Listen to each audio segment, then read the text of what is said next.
Alright, I'm going to go ahead and show y'all how to do the glue up and fit up for my knives. It's nothing overly hard.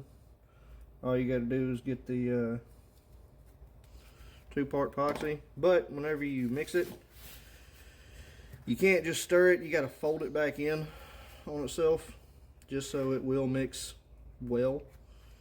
And because it's not colored, it dries white, clear, creamy-ish colored, kind of like that. But you'll see a lot of air bubbles get mixed in with it too.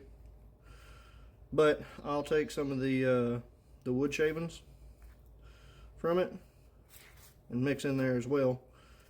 That way it'll help hide the hide that epoxy line where it was.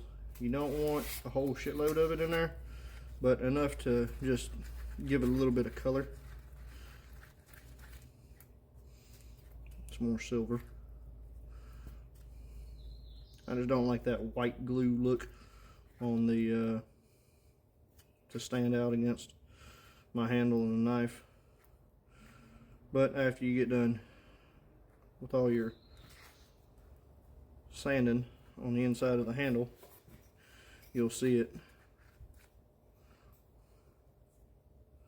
a little bit better. But all you do, put you a good layer on there. If you're not wearing gloves, be ready. You're gonna get some of it on your hands. I've been doing it for a while and it never fails. Every single time I get some of it on my hands. That, and also like to try and squeeze some down in the pinhole where it's going to sit. That way it seeps up through that pin and gives it just a little bit more surface area to adhere to. But start from the inside out.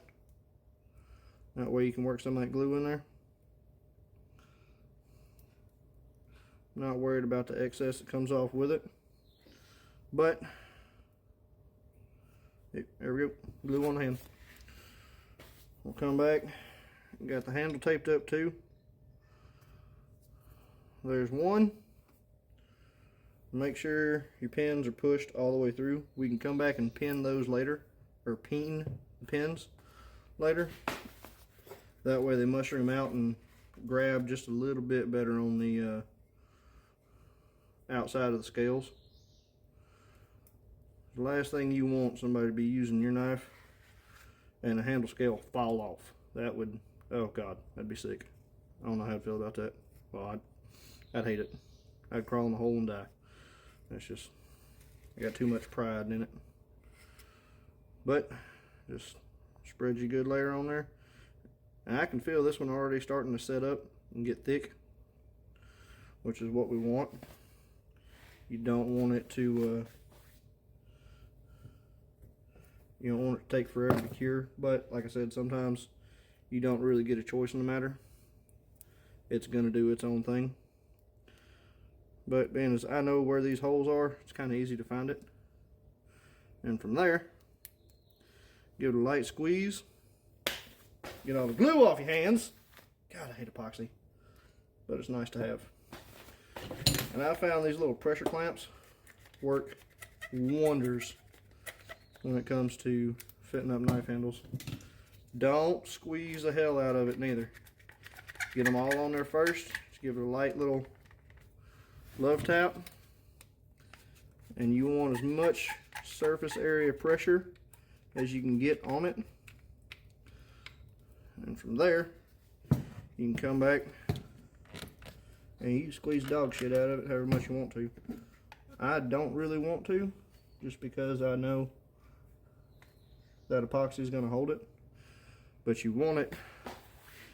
You can see all the glue starting to come out from in between it.